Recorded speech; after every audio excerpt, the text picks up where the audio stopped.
সম্মানিত সুধী, শারদীয় সর্বজনীন শারদীয় দুর্গোৎসব বাঙালির হাজার বছরের সাংস্কৃতিক ঐতিহ্যের এক উজ্জ্বল দৃষ্টান্ত।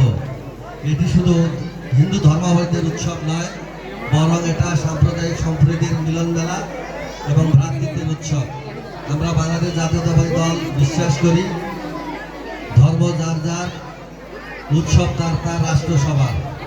আমরা এই বাংলাদেশের নাগরিক, বাংলাদেশের আপামর জনগোষ্ঠীকে নিয়ে এই বাংলাদেশ।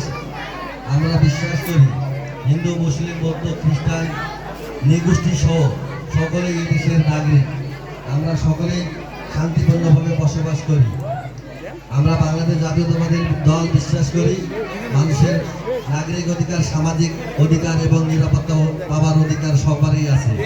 আপনারা আজকে নবমীর দিন, আগামীকাল দশমী, আপনারা সকলেই শান্তি শৃঙ্খলা বজায় রেখে উৎসবকে আনন্দমুখরভাবে পালন করবেন এই প্রত্যাশা রাখছি। আবারও আমি ব্যারিস্টার এ.কে.এম. কামরুজ্জামান আপনাদেরকে সবাইকে শারদীয় শুভেচ্ছা জানিয়েছেন এবং তিনি আপনাদের কাছে আশীর্বাদ চেয়েছেন যেন তিনি আগামীতে আপনাদের ভোটে নির্বাচিত হয়ে সংসদে গিয়ে এলাকার মানুষের কাজ করতে পারেন। সবাইকে ধন্যবাদ।